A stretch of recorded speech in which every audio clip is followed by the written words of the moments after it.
ನಮಸ್ಕಾರ ಸ್ನೇಹಿತರೆ, ಇಂದು ಇಷ್ಟು ಗಂಟೆಗೆ ಆರಂಭವಾಗಲಿದೆ ಭಾರತ ಮತ್ತು ಶ್ರೀಲಂಕಾ ನಡುವಿನ ಎರಡನೇ ಟಿ20 ಪಂದ್ಯ. ಹಾಗಾದರೆ ಸುದ್ದಿಯ ಸಂಪೂರ್ಣ ಮಾಹಿತಿ ಏನು? ಅಷ್ಟಕ್ಕೂ ಭಾರತ ಮತ್ತು ಶ್ರೀಲಂಕಾ ನಡುವಿನ ಎರಡನೇ ಟಿ20 ಪಂದ್ಯ ಯಾವಾಗ, ಎಲ್ಲಿ ಮತ್ತು ಎಷ್ಟೊತ್ತಿಗೆ ಆರಂಭವಾಗಲಿದೆ, ಹೀಗೆ ಇದರೆಲ್ಲದರ ಬಗ್ಗೆ ಇವತ್ತಿನ ಈ ಒಂದು ವಿಡಿಯೋದಲ್ಲಿ ತಿಳಿಸ್ಕೊಡ್ತಾ ಹೋಗ್ತೀನಿ. ಆದ್ದರಿಂದ ದಯವಿಟ್ಟು ಈ ವಿಡಿಯೋವನ್ನ ಕೊನೆವರೆಗೂ ನೋಡಿ. ಆದರೆ ಅದಕ್ಕಿಂತಲೂ ಮುನ್ನ ನೀವು ಕೂಡ ಟೀಮ್ ಇಂಡಿಯಾದ ಅಭಿಮಾನಿಗಳಾಗಿ ಈ ವಿಡಿಯೋವನ್ನ ನೋಡುತ್ತಿದ್ದರೆ ತಪ್ಪದೆ ಈ ಕೂಡಲೇ ಈ ವಿಡಿಯೋಗೊಂದು ಲೈಕ್ ಮಾಡಿ.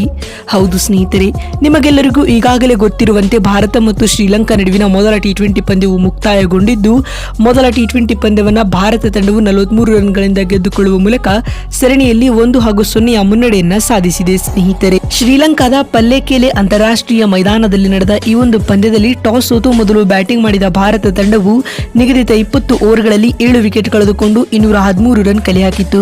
ಪಂದ್ಯ ಗೆಲ್ಲಲು 214 ರನ್ಗಳ ಗುರಿಯನ್ನ ಬೆನ್ನಟ್ಟಿದಂತ ಲಂಕಾ ತಂಡವು 19.2 ಓವರ್ಗಳಲ್ಲಿ 170 ರನ್ ಕಲೆ ಹಾಕಿ ಆಲ್ಔಟ್ ಆಯಿತು. ಇದರೊಂದಿಗೆ ಭಾರತ ತಂಡವು ಮೊದಲ ಟಿ20 ಪಂದ್ಯವನ್ನ 43 ರನ್ಗಳಿಂದ ಗೆದ್ದುಕೊಂಡಿತು. ಇದೀಗ ಎರಡನೇ ಟಿ20 ಪಂದ್ಯವನ್ನ ಕೂಡ ಗೆಲ್ಲುವ ಮೂಲಕ ಟೀಮ್ ಇಂಡಿಯಾವು ಸರಣಿ ಗೆಲ್ಲಲು ಎದುರು ನೋಡುತ್ತಿದೆ.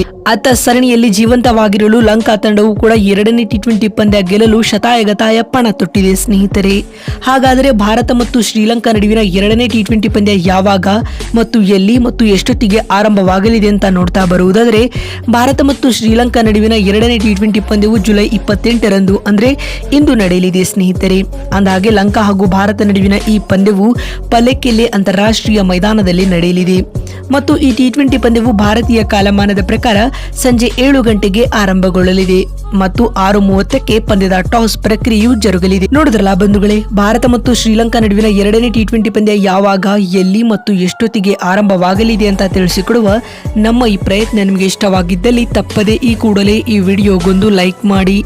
ಅದೇ ರೀತಿ ನಿಮ್ಮ ಪ್ರಕಾರ ಎರಡನೇ ಟಿ20 ಪಂದ್ಯವನ್ನ ಟೀಮ್ ಇಂಡಿಯಾ ಗೆದ್ದು ಸರಣಿಯನ್ನ ಕೈವಶಪಡಿಸಿಕೊಳ್ಳಲಿದೆಯಾ ಅಥವಾ ಎರಡನೇ ಟಿ20 ಪಂದ್ಯವನ್ನ ಲಂಕಾ ಗೆದ್ದು ಸರಣಿಯಲ್ಲಿ ಕಮ್ ಬ್ಯಾಕ್ ಮಾಡುತ್ತಾ ಎನ್ನುವುದನ್ನ ಕಾಮೆಂಟ್ ಮಾಡುವ ಮೂಲಕ ತಪ್ಪದೆ ತಿಳಿಸಿ. ಮತ್ತೊಂದು ವಿಡಿಯೋದಲ್ಲಿ ಸಿಗ್ತೀನಿ. ಅಲ್ಲಿವರೆಗೂ ನಮಸ್ಕಾರ, ಧನ್ಯವಾದಗಳು ಸ್ನೇಹಿತರೆ.